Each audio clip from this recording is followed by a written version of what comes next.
Welcome back. ఈరోజు మన curry వచ్చేసి క్యాలీఫ్లవర్ అలాగే గ్రీన్ పీస్ కాంబినేషన్లో చేసుకునే చక్కనైన కూర అనమాట. చాలా బాగుంటుంది, నేను ఎప్పుడు చెప్పేదే. కాకపోతే చాలా ఈజీ, మైల్డ్ స్పైసెస్తో, మైల్డ్ ఫ్లేవర్స్తో చాలా బాగుంటుంది. సో ఈ క్యాలీఫ్లవర్ని మసాలాలో గట్టపెట్టి వండుతూ ఉంటారు కదా, అలా కూడా బాగుంటుంది. బట్ ఎవ్రీ టైం మనం ఇంట్లోకి అలా మసాలాలో గట్ట వేసుకుని తినలేము కదా. సో ఇలా మసాలాలు గట్ట హెవీగా ఏమీ లేకుండా మైల్డ్ స్పైసెస్తో చేసుకోండి, చాలా బాగుంటుంది. సో నేను ఎప్పుడైనా ఏ కర్రీ చేసినా అది కొంచెం రైస్కి సెట్ అయ్యేలా ఉంటుంది, అలాగే చపాతీ జొన్న రొట్టెల్లో కూడా బాగుండేలా చేస్తా. సో అలాగే ఈ కర్రీ కూడా రైస్లోకి, చపాతీలోకి, దేంట్లోకైనా బాగుంటుంది. సో లేట్ చేయకుండా ప్రాసెస్ చూసేద్దామా. సో ముందుగా ఒక కడాయి పెట్టుకుని ఒక 2 స్పూన్స్ ఆయిల్ అయితే యాడ్ చేసుకున్నాను. దీంట్లో ఒక ఆనియన్ అలాగే ఒక 3 గ్రీన్ చిల్లీస్ కట్ చేసుకున్నవి వేసుకొని చక్కగా ఫ్రై చేసుకోవాలి. మీరు అబ్జర్వ్ చేస్తే ఈ గ్యాస్ ప్రాబ్లం వల్ల అన్ని వంటలు ఇండక్షన్ మీద చేసుకుంటున్నానండి నేను ఎక్కువ. సో తప్పదు కదా.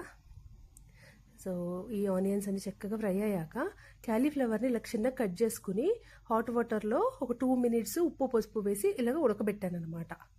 అవి అలాగే ఒక half bowl fresh green peas మనకి మార్కెట్లో దొరుకుతాయి కదా అవే. ఒకవేళ మీ దగ్గర లేకపోతే ఎండినవి అయితే నైట్ నానబెట్టుకుని వాటిని సపరేట్గా ఉడకబెట్టుకుని వేసుకోవాలన్నమాట. అలాగే 1 స్పూన్ జింజర్ గార్లిక్ పేస్ట్ వేసుకుని వీటిని చక్కగా ఫ్రై అవ్వనివ్వాలి. క్యాలీఫ్లవర్ని ఎప్పుడు వేడి నీళ్ళు కడుక్కోవాలండి, లేకపోతే దానికి పెస్టిసైడ్స్ ఎక్కువ, అలాగే పురుగులు కూడా ఎక్కువ ఉంటాయి. సో మనం ఎంత బాగా క్లీన్ చేసుకున్నాం అనుకున్నా కూడా ఎక్కడో చోట ఉండే ఉంటాయి అందుకు. సో కొంచెం సాల్ట్ వేసుకుంటున్నాను ఇక్కడ నేను, అలాగే కొంచెం పసుపు, ఇక్కడ పసుపు వేసేసుకొని, నేను క్యాలీఫ్లవర్లో సాల్ట్ వేసి ఉడకబెట్టాను 2 మినిట్స్ అన్నాను కదా. సో అందుకు మనం చూసుకుని వేసుకోవాలి సాల్ట్. సో వీటిలన్నిటిని ఆయిల్లో చక్కగా ఫ్రై అవ్వనివ్వాలన్నమాట. అప్పుడు లిడ్ క్లోజ్ చేసి ఒక 2 to 3 మినిట్స్ లో ఫ్లేమ్ పెట్టేసుకుని వదిలేస్తే, చూసారా, లిడ్ ఓపెన్ చేసి చూస్తే చక్కగా మగ్గుంటాయి అన్నమాట. సో చాలా త్వరగా అయిపోతుంది, క్విక్గా అయిపోతుంది కర్రీ కూడా. ఇప్పుడు ఒక చిన్న సైజు ఒక టొమాటోని చిన్నగా కట్ వేసేసుకుని దీన్ని కూడా చక్కగా కలిపేసుకోవాలి. కొంచెం పుల్లగా కారంగా బాగుంటుంది కూర.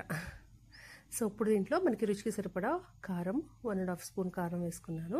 అలాగే ఒక 1/2 స్పూన్ ధనియాలు, అలాగే కొంచెం జీలకర్ర వేసి కొట్టుకున్న పొడి అనమాట అది. సో ఒక 1/2 స్పూన్ అది వేసుకున్నాను. వీటిలన్నిటిని ఒక 1 మినిట్ పాటు లో ఫ్లేమ్లో అలా ఫ్రై అవనిస్తే ఆ కారం గట్ట పచ్చివాసన పోతుందన్నమాట, ముక్కలకి గట్ట చక్కగా పడుతుంది. ఇప్పుడు ఎక్కువ వాటర్ అవసరం ఉండదండి, ఫ్రెష్ బఠానీ కదా వేసుకుంటా. కొంచెం ములిగేంత వరకు, లేదా ఒక చిన్న గ్లాస్ వాటర్ వేసేసుకుని కలిపేసుకుని లిడ్ క్లోజ్ చేసి పెట్టుకుంటే కూర అన్నది దగ్గరికి అయిపోతుంది. సో నేను వేసుకునేది ఫ్రెష్ బఠానీ, క్యాలీఫ్లవర్ ఆల్రెడీ కొంచెం ఉడికింది. సో చాలా త్వరగా కుక్ అయిపోతుంది. ఎక్కువ కుక్ అయిందంటే మ్యాష్ అయిపోతుంది క్యాలీఫ్లవర్. సో నాకు ఇలా ఈ కర్రీలో ఇలా పైన కరివేపాకు వేస్తే దాని ఫ్లేవర్ బాగా నచ్చుద్ది అనమాట. సో చూసారా, ఒక 2 to 3 మినిట్స్లో నా కూర దగ్గర పడిపోయింది. ముక్కలానే ఉంది, మ్యాష్ అవ్వకుండా. సో టేస్ట్ కూడా చాలా బాగుంటుంది, చాలా ఈజీ చేసేయడం, చాలా క్విక్గా అయిపోతుంది. సో మార్నింగ్ టైం కూడా క్యాలీఫ్లవర్ని క్లీన్ చేసి పెట్టేసుకున్నామంటే నైట్ మార్నింగ్ వేడి నీళ్ళు వేసి శుభ్రం చేసేసుకుని కర్రీ వండేసుకోవచ్చు, అంత ఈజీ అనమాట. చూసారుగా, మీకు గనక ఈ రెసిపీ నచ్చితే వీడియోని లైక్ చేయడం, ఛానల్ని సబ్స్క్రైబ్ చేయడం అస్సలు మర్చిపోకండి. నేను చేసిన వంటలు మీకు నచ్చినట్టయితే, దాంట్లో ఏమన్నా మీకు మిస్టేక్స్ అనిపించినా, నేను చెప్పే విధానంలో కానీ చేసే తీరులో కానీ ఏమన్నా మీకు ఇంకా ఇంప్రూవ్మెంట్ కావాలనిపించినా నాతో తప్పకుండా షేర్ చేసుకోండి. నేను అవన్నీ కరెక్ట్ చేసుకోవడానికి ట్రై చేస్తాను. చూసారా ఎంత ఎమ్మీగా ఉందో కర్రీ, చూడడానికి తినడానికి కూడా అంతే టేస్టీగా ఉంటుంది. Thank you so much for watching.